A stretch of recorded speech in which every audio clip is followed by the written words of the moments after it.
Hello and welcome back to the Soccer Brothers Podcast. This is episode number 49. I'm your host, Sahil, and as always, I'm joined by my brother, Nihal. How you doing, Nihal? I'm doing really well, man. The U.S. won 4-0, which I'm really excited about. We were at that match, which was absolutely excellent. We do apologize for this episode coming out a little bit late. We literally just came back from Chicago. Our hotel had no internet, didn't have free internet, which was absolutely ridiculous. So, we weren't able to put out an episode. So we apologize about that. But a great experience. The one thing I have to say, though, is we should be selling out matches. And we were talking to a couple of fans today waiting for the Argentine national team bus, or waiting for the players to come out of the bus. And they were saying, they would like to go to these matches, but the tickets are too expensive. And, I think the Copa America needs to look into that and change the prices going forward, because too many matches, except for Mexico matches, these matches are not fully selling out. And it's really just a shame to see for such a great tournament with such great talent. Yeah, I mean, I think it bodes, poorly for both CONCACAF and CONMEBOL. Yeah, it does. And what does that mean for the World Cup in 2026? Yeah. You got to make it accessible to as many people as possible. I mean, it's also just bad economics, You have to find the equilibrium price. Yeah. That is true. Right now, they are at a shortage. Yes. I'm sorry, I took econ a couple months ago, so now I feel the need to spread my knowledge. Okay. All right. Before we talk about soccer, which we're going to talk about a lot of, why don't we talk about Ambitious Strike? Yep, Ambitious Strike, the soccer-themed clothing apparel company, is a great company. Go check out their website, ambitiousstrike.com. They have some great clothing. Use the code BROTHERS at checkout for a 15% off discount on your entire purchase. Go check them out. The link to their website is always in the description. That's ambitiousstrike.com. Yeah, all right. So the U.S. played Costa Rica on Soldier Field in Chicago on Tuesday, June 7th, and we ended up winning 4-0 thanks to goals from Clint Dempsey, Jermaine Jones, Bobby Wood, and Graham Zusi. What did you think of the game overall? It was exciting, man. It was great. It was, like you said, it was a great atmosphere to be there. Right when that first goal went in, you could feel the relief in the crowd. This was a match that we had to win. Let me back up a little bit. Going into the match, I thought we would win, but I was really disappointed to see the same starting lineup. I think it's good to have consistency, but some of the players really shouldn't be in that lineup, I don't think. But they all, most of them, maybe 10 of them played well. And they got the job done. Klinsmann did a great job with his tactics, or his tactics in match, But it was good. I thought Jermaine Jones was absolutely excellent. Clearly the man of the match for me. Dempsey looked great. Bedoya also had a very, very good match. And our defense as a whole was good, including Fabian Johnson. And we were really able to stifle the Costa Rica attack. There were a couple of shaky moments, but more importantly, we were clinical in the final third and were able to finish our chances. And, it doesn't get much better than going into halftime with a 3-0 lead. Yeah, and we certainly did that. But starting off with the first goal, DeAndre Yedlin drew a penalty. Before we get into Dempsey kicking it in, did you think... Bobby Wood drew a penalty. Sorry, did I say Yedlin? Yeah. I mean Bobby Wood. Did you think that was a penalty deserved? I think so. I mean, it was a push in the back. It's hard, because it really is 50-50, because you never know if the ref is going to call that. I think it was a penalty. I think you should call it every time. Unfortunately, they don't call it every time. Good play by Wood in the box, and really, really big for the U.S. to set the tone by getting a goal so early in the match. Yeah, Clint Dempsey's 50th goal. Congratulations to him. Only 7 off from tying Donovan. Yeah, and to be honest, that's probably the best penalty I've ever seen him take. He really worries me as a penalty kick taker, but he did a good job. Credit to him, and like you said, amazing that he's scored 50 goals for the U.S. national team. Only the second player to do that in U.S. men's history. Yeah. Moving later into the game, in the 37th minute, Jermaine Jones had a nice defensive effort to slide and win the ball, and with that slide, he passed it right into Dempsey, and Dempsey made a nice run near the edge of the box and laid it off to Jermaine Jones, and he scored a goal. great finish by Jones.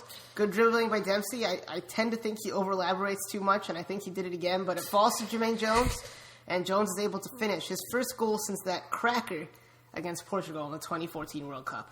Great goal. Great goal. That cracker was that an Ian Dark reference? Or is that what he said? Yeah. A cracker from Jermaine Jones. Okay. Yeah. I mean, that was probably subconscious. But yeah. Actually, I don't think I've ever described a goal as a cracker, so I think but that's got to be Ian Dark. Yeah. And then we had one more goal going into halftime, as you said. In the 42nd minute, Bobby Wood is back to goal, made a nice turn and shot it with his left. Wait. Yeah. No, this is right foot. It was right foot. Dempsey, a great pass to Wood to pass him. Good turn. Not great goalkeeping, but good finish by Bobby Wood. And that's what, he did well. Yeah, and then in the second half, the U.S. took our foot off the pedal a little bit, let Costa Rica have a lot of the possession, which is why they ended up having most of the possession in the statistics. I think it was 58-42. And but eventually, Zuzi, who's a substitute who came on, scored in the 87th minute. Yeah, 87th minute. He was a substitute. He scored in the 87th, 86th minute. I don't remember which one exactly it was, but great run by him. Does the fake shot and finishes with his left foot. He maybe should have passed it to Gyasi Zardes, but I think we wouldn't have scored if that happened. Good finish by Graham Zuzi. Great to see him score. Yeah, that's his 5th goal for the U.S. national team, so exciting stuff for him. He has 5? Yeah. Wow. That's more than Gyasi Zardes. He has 4, right? Yeah. Yeah. Or does he have 5 now? I don't know. I think he has 4. I think he has 4. Yeah. Oh, no. I think he might have 5. No. Maybe 6 now. Does he? Did he have 4? Because I think you said that whole thing about him versus Michael Orozco before the Bolivia match. Yeah, but he had 2 in that. But he had 3, right? He only had 3 goals going into that match, I thought. Oh. So maybe they both have 5. Maybe 4 and 23. Okay. It's fine. Yeah. So right away in this game, we lined up, as you said, with the same 4-3-3. And overall, I thought Bradley played that 6th role way better than he did in the match versus Colombia. And that's one of the reasons that, Bedoya and Jermaine Jones look so good going forward. Yeah, that's what happens when you're playing. That's what happens when you're playing against Costa Rica instead of against James Rodriguez and Juan Cuadrado running at you. But yeah, Michael Bradley did an absolutely wonderful job against the team. We did start off in that 4-3-3, but we did shift to that 4-4-2 or the 4-1-3-2. Bradley still was a defensive mid. Bobby Wood went up top, and I think he did much better once he was playing striker. And it also played to Clint Dempsey's strengths playing off of Wood. And I think it was a great tactical change by Jurgen Klinsmann. And, the article in the Wall Street Journal came out where he basically said, I don't give my players specific tactical information, which is absolutely ridiculous. Like, that's not what you want to hear. But he did a good job here. He obviously had some sort of tactical awareness, or maybe it was Andy Herzog. I have no idea. But whoever it was made the change, and it was a great change for the U.S. And I think that really helped the United States keep the Costa Rican fullbacks at bay, and it allowed the U.S. to, just to stifle the fullbacks and Joel Campbell. So a very good change for Costa Rica, or for the United States. Another thing, in the 18th minute, Marco Urenia gets hurt, has to get subbed out for Alvaro Saborio. Urenia, a good player. I think that definitely hurt the team. Costa Rica, a couple of things that they did not do well. They held on to the ball, but they really didn't look too attacking. There were a couple of chances maybe that they should have done better. The U.S. was definitely much more clinical, but the United States able to hold on. Sorry, go ahead. Yeah, they were forced at halftime. I'm not sure about forced, but they also did take off Christian Gamboa and Joel Campbell at halftime, which means they had no subs left for the second half. Exactly. Do you think that Costa Rica looked better or worse with Joel Campbell? Because to me, Joel Campbell was kind of invisible in the first half. Right. I think... I don't know. They didn't look that much better. I think the one thing they did was shore up that defense by bringing on the backup. I think Randall Randall Azofeifa, the defensive midfielder, bringing him on and moving Celso Borges back to more of to his natural position. Celso Borges was asked to play defensive mid. He did not play well there in the first half, and it was a big part to why the U.S. were able to score the 3 goals. But sorry, what was your question? Did the team look better with or without Joel Campbell? Yeah. I mean, I don't think it really made a difference. They didn't really look too dangerous either way. Joel Campbell really didn't do much in the first half. Yeah, I definitely agree with you there.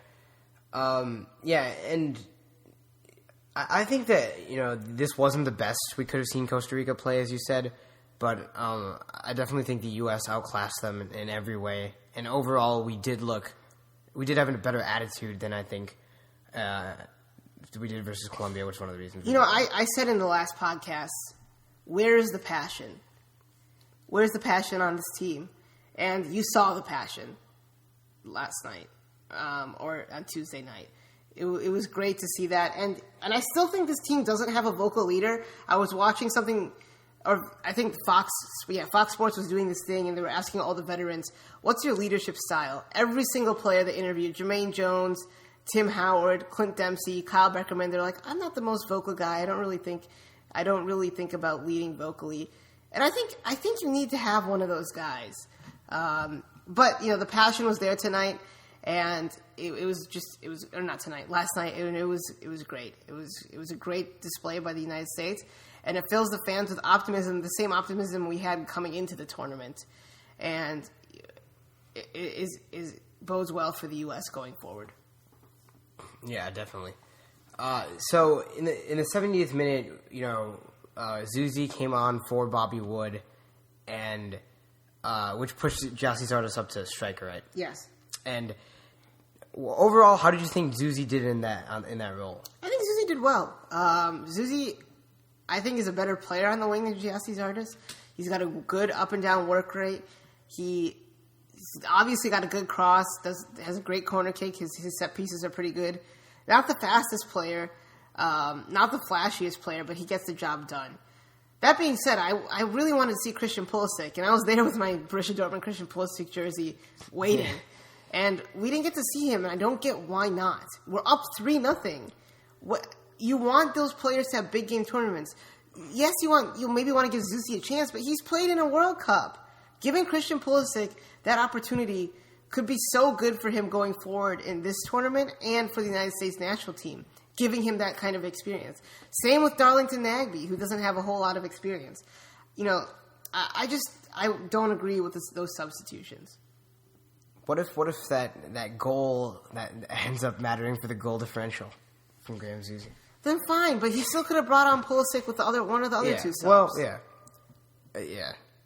I mean, I guess he could have brought on Pulisic for Bedoya. I mean, because Bedoya needed to come off, right? Because he was injured in the 83rd minute. He was on the ground for a while. Yeah. But, as long as we're going there, what did you think about Kyle Beckerman's 8 or 9 minutes on the field? I mean, he's hard to evaluate it. He was all right. He had one big clearance that he boomed over the bar. Oh, yeah, that was... Yeah. Yeah. Because he came on right on the set piece, right? Yeah. So... That's why, I mean, that was scary. I thought he might kick it into our own goal. Yeah. But, no, he's a good player. So. Someone you can rely on defensively. Yeah, definitely. But, yeah, I think, as we talked about before, like, when Kyle Beckerman is going to start the game, we're going to look regressive right away. Yeah. So, I mean, he's a better change-up to make if we have a lead or something like this. And then Wando for Dempsey came on earlier than that in the 78th minute. And what did you think about Wando's movement? Well, look, I like Wondolowski. I think he gets a bad rap. And I think the only reason why I could see Jurgen putting Wando in this match, and right away he almost scores with that header. Not right away, but pretty quickly he almost scores with that header. But, I think the only reason Jurgen might bring him on is if he scores a goal, it gives him a goal in a competitive tournament. Maybe gives him some confidence. So if he does have to come on in a dire situation, he has that confidence and is maybe not thinking about his Belgium miss, but is thinking about the goal he scored against Costa Rica. That being said, I mean, I still wanted to see Pulisic.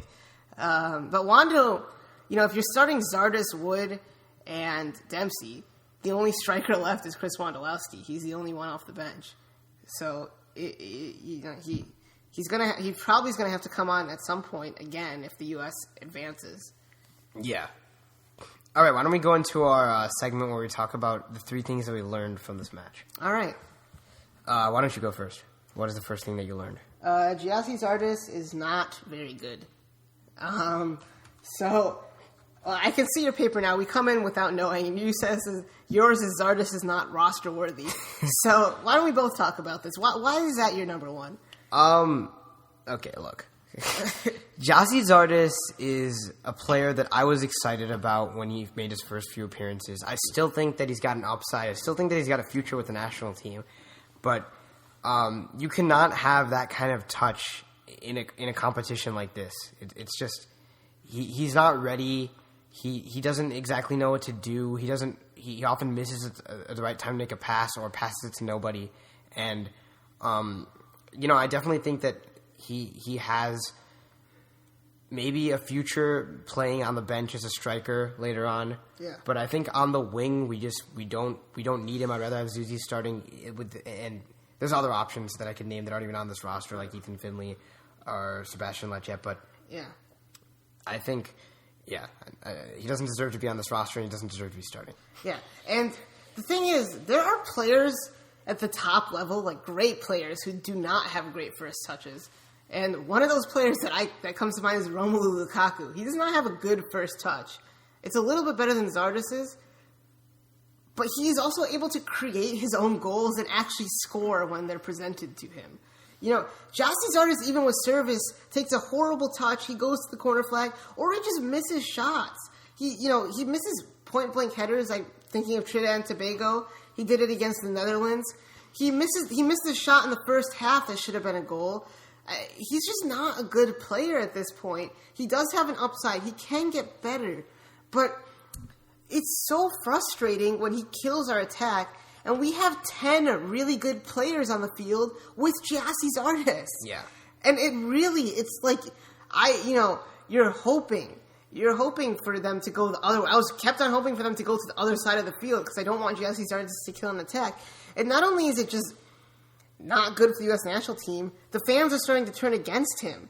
He's just not a good player right now. But I think that, so basically what we're saying is that, he shouldn't be playing right now, but don't give up on him forever. So this is more of a knock on Klinsmann, not a knock on Zardes. Right. This is not Zardes' fault. Right. And let me get ahead and say, of course, I'm not as good as Giassi Zardes. That doesn't mean I can't critique his play on the field.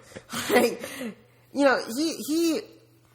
it's clear that Graham Zuzi's a better player than he is.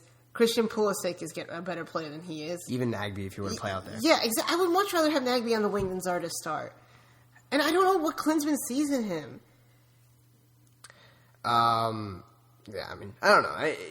We would be lying if he said he didn't have his bright moments even for the U.S. national team. I don't know. And he was decent against Colombia. Against the Netherlands, that one friendly, he was good, playing up top by himself. But just in this role, I just don't see it really working out that well. Especially if we switch to a 4-4-2 and he's a wide player. Oh no, yeah, definitely not. And he would be clogging up the attack. Yeah. And then even when he got the ball, he wouldn't do anything. He has a good work rate, but our friend who used to be a social media intern, he says like he's just a track star, and that's what he looks like. The one touch that I'm thinking of is when he took the touch and it went so far that he had to slide to keep the ball in play by the corner flag. Yeah. That's ridiculous. How is your touch that bad? Bobby Wood doesn't have great touches all the time, but he's able to recover. He's able to dribble. He's able to score. What does Zardes bring to this team? No, I'm just thinking he should just, if a ball's played in front of him, a through ball, and you're in the final third. Just shoot. Yeah, just shoot it or cross it or something. Just shoot. Don't try to take a shot, a touch. Oh, man. Anyways, he makes me Klinsmann, so angry. Okay. See, this is what I'm saying, though. Don't turn against Zardes. Turn against Klinsmann. Why can't he just sit in front of a brick wall and work on his first touch? I don't understand. How are you a professional? How do you go out on the same field as James Rodriguez and have that kind of first touch? I don't get it. I don't understand. We have a good national team. He's not good yet. 10 players who are really good. Brad Guzan, not a great season, but a Premier League goalkeeper. DeAndre Edlin, Premier League defender. Jeff Cameron, Premier League defender. John Brooks, Bundesliga defender. Fabian Johnson, Bundesliga player. Michael Bradley has played at the highest level. Bedoya, Ligue 1. Jermaine Jones has played at the highest level. Clint Dempsey has been the 4th leading scorer in the Premier League. Bobby Wood is a Bundesliga quality striker. And then Giassi Zardes is the 3rd best striker on LA Galaxy and the 3rd best winger on LA Galaxy. I think Emmanuel Boateng is better. What does that say to you? I mean, we have a good team. Besides Giassi Zardes. Ethan Finley's better. Graham Zusi's better. Christian Pulisic is better. I mean, Fabian Johnson is 500 times better. Yeah. And I really want to see the next match. Fabian Johnson playing left wing. Bobby Wood playing striker. And Christian Pulisic on the wing. I mean, that's just a great attack. That's not going to happen, but... Or we could start off in a 4-4-2, too. Yeah, I mean, speaking of Fabian Johnson, I thought he had a good game at left back, actually. Yeah. He did a pretty nice job, and he was... Yeah, I think you mentioned it during the game. He was a big part of our counterattacks going forward. Yeah. And a lot of times I found that, and this may be a fault of Joel Campbell, who I think was playing on the right side, he was just left, completely unmarked, and he had a lot of room to work with, right? Which helped out Bobby Wood and others go he forward. Being Fabian Johnson. Yeah. Unmarked. Yeah, he did a great job. I mean, Jermaine Jones did a great job leading the counterattack, as did Bedoya. And I think that same right side, those guys cleared into a good job because they both went off, Christian Gamboa and Joel Campbell. Yeah. I mean, but if you are another U.S. men's national team player, if you're Christian Pulisic or Darlington Nagbe, what are you thinking when you see Giassi Zardes playing on the field instead of you? Or even Graham Zusi? I can't even imagine, why? I mean, I hope they're not angry.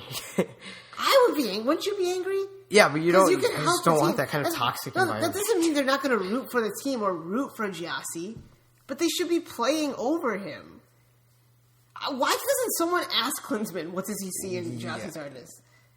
Yeah, I mean, if I'm Pulisic and I'm 7, I'm not going to say anything to Klinsmann. No, you're not going to say anything. I'm sorry, I meant in the media. Okay. I meant in the media. Why doesn't someone ask him that question? I don't know. All we can do is just hope next Facebook Live, I'm going to ask him that. I'm just going to spam it. Okay. What? No, I'm not going to do it. Giassi, I don't want to... I've been harping on him, but, he's, like you said, he does have an upside, but he's just not ready. Yeah. Even though he's 24 years old. So, let's just hope he doesn't hit the field again in this tournament. That's the most delusional thing you've ever said in your life. What? I said let's hope. It's not delusional, okay? Don't even hope. Don't hope. It's just unhealthy. Okay, fine. Let's hope he only comes on when we're winning in the second half as a substitute. Okay. That's the goal. Fair. All right. What was your second thing that you learned from USA versus Costa Rica? Costa Rica is not the same team they were in 2014. Of course, the big difference is they don't have Coach Jorge Luis Pinto. He did an absolutely fantastic job with the team. Similar system. And also, of course, no Keylor Navas in this tournament. Kendall Waston got sent off. Giancarlo Gonzalez, who's incredible in the World Cup. Sent off versus Paraguay. Yeah, sent off versus Paraguay, excuse me. Giancarlo Gonzalez was incredible during the World Cup. Did not come to this tournament. So, I mean, those are 3 big players that weren't there. Brian Oviedo's not playing. But that being said, this team... I was telling you before this match, Costa Rica's not the same team. This is a team we shouldn't be scared of. And they just did not look good. There were a couple of players playing out of position. The goalkeeper wasn't very good. They just, even against Paraguay, they did not look good. Paraguay really dominated that match. Yeah, I agree. And I just don't think... I mean, I think it's a great win. I think it's one of the best wins the United States has ever had as a program, the men's team. To win that big in a must-win match in a tournament like this. Yeah. But that doesn't mean we're going to roll over Paraguay. I really don't think so. Paraguay, I think, is a better team right now. And I think Costa Rica just has lost a lot. I mean, I don't want to say that Joel Campbell hasn't improved since 2014. He hasn't. But Yeah, he probably hasn't. But my main point is that, he was playing consistently on Olympiacos, but on Arsenal, that's not necessarily the case. So I think getting him game time throughout the season was really important to the way that he played, because he looked explosive.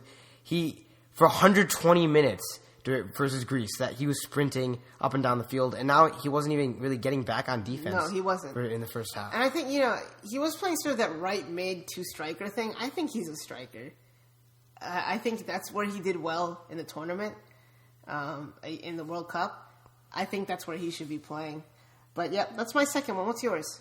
I said Dempsey still got it, and I just definitely agree with myself here, because 2 assists and a goal. One of them was kind of probably an accident, and you're right. He does try to overcomplicate it, but he has done a great job, I think, in some of these friendlies and in this game of just keeping the ball and providing, if you're Bobby Wood or whoever's playing up top with him or coming forward, providing a nice person to pass to and expect to get it back in a 1-2, or he's just probably not going to lose the ball until he starts dribbling, trying to overcomplicate it, Yeah, 2 assists and a goal in this match. Yeah. Which is, you can't really have a much better match.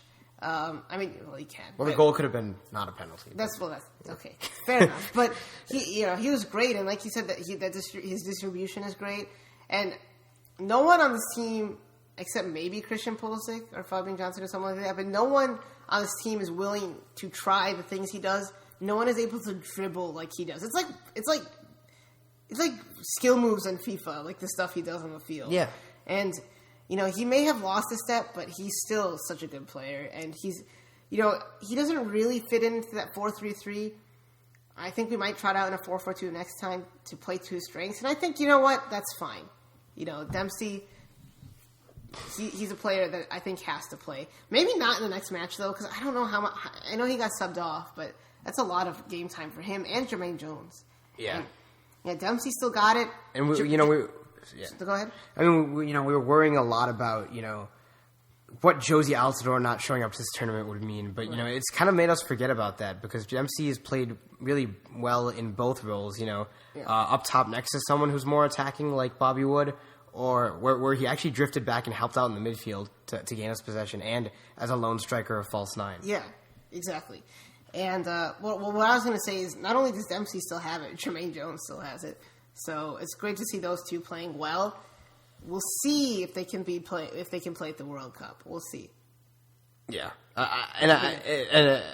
just to kind of reiterate what I was saying just now is that I think Clint Dempsey is definitely less one-dimensional than Josie Altidore, and we kind of need to build our attack around Josie Altidore when we play him on the field. Mm-hmm. And Dempsey, we've seen him in a couple different looks so far, and he's looked good in every single one of them. So do you think Josie Altidore's time with the national team should be up? Let's just focus on this tournament. No, come on. Josie Altidore, no. You're saying you never call him up again? As a starter. Or just like as a starter. Because I think, he'd be really good off the bench. There's no guarantees with how old Clint Dempsey is that he's going to be available all the time. And I think that Josie Altidore should be maybe our third choice after Bobby Wood now. As long as Bobby Wood is on the field, I don't have a problem. I think Josie Altidore's ahead of Chris Wondolowski, definitely. Maybe. I don't know if he's playing better in MLS. He's not. Josie Altidore hasn't scored any goals. But I just don't really. But isn't that? But that's the risk you run of coming. That's the risk you run when you're coming back to MLS. You can be directly compared to these players. Yeah, it was almost better when he was scoring every 30 matches for Sunderland. It's been 7 matches for Toronto and he hasn't scored. So. Yeah. Whatever. It's insane. The last time he has had a good season with his club was for AZ Alkmaar. He had like 15 goals last year. But that was including some penalties and... Yeah. Would you say it was a good season? I was a little bit disappointed. It was an okay season. Yeah. All right, third thing. Giovinco definitely made him look better. Okay. Yeah, that's true. The third thing... Well, I want you to say the first thing. Mine is Jurgen can actually make tactical changes. Wow, I touched on it earlier, but that change to the 4-4-2 was great. It really played to our strengths and limited what Costa Rica wanted to do with the counterattack, with the wing backs. So he did a great job there. Although, you know, Costa Rica did say they wanted to control the game in before the match. Either way, this change really played to the strengths of Bobby Wood and Clint Dempsey. Still left Gyasi Zardes on the field. But, you know, good tactical change for Jurgen Klinsmann. And I'm so happy that the U.S. actually made an adjustment during the match. That's something we didn't see against Colombia. Oh, yeah, definitely. And, you know, even though he's not giving out specific tactical instructions, at least, you know, he's aware of formations and things. But I was actually thinking about this. You just mentioned Gyasi Zardes was still left on the field, and, you know, we've been talking about how he didn't really work at striker or on the wing. Yeah. We saw him, you know, save his bad touch with his slide, and he made a really good play against Colombia. Are you about to say play him at right back? Yeah, okay. And then or left back. You know, well, we could play Yedlin at left back, and then, you know, Fabian Johnson move over to the midfield. Then we don't need to play Castillo. Dude, this is not. I'd rather play Castillo than Yedlin. Sorry, this. He's in FIFA. I'm just saying, you know, he's shown good defensive efforts occasionally. Okay. Maybe his touch is so bad sometimes we'll just clear it, like really far. Because often, you know, these defenders only get one touch. That's true. They're trying to clear it, so. Yeah. That's fair enough. But I definitely agree. You know what he looks like? He looks like a baby giraffe trying to walk for the first time. Okay. What? Have you ever seen I don't. No, I've never seen a baby giraffe try to walk. I'll show you that video after this. But. Okay. I mean, it really, like, he does not know how to navigate space. He just, like, it's so weird. It's like, you know, in Friends, when Ross has that little car in between the two big cars when he parallel parks. That's what it's like. He's like, he can't move in between space. Yeah, and he just goes back and forth, but he can't do anything. Right. That's literally what he is. I definitely agree. But back to Jurgen. And I think this can show our listeners that, you know, we are rooting for the national team. Of course. Of course. We also are rooting for Gyasi Zardes. If he scores a hat-trick against Paraguay, great. I mean, yeah, well. Great. If Christian Pulisic starts and scores a hat-trick, even better. Yeah, I mean, by all means, like, if what Jurgen is doing, you know, works in this tournament, then we're all for him staying on, you know. Well, yeah, the Fire Klinsmann banner that we saw was removed. So, I don't know if that was by the fans or by the... Yeah. It wasn't in the Outlaw section where we were, but it was to the side. Speaking of the Outlaw section, the third thing that I learned is that sitting with the Outlaws is pretty fun. I was a little bit reluctant before we went into this game, you know, getting seats with the Outlaws. I thought it would be pretty intense and I wouldn't really get to focus on the game because of all the chanting and everything.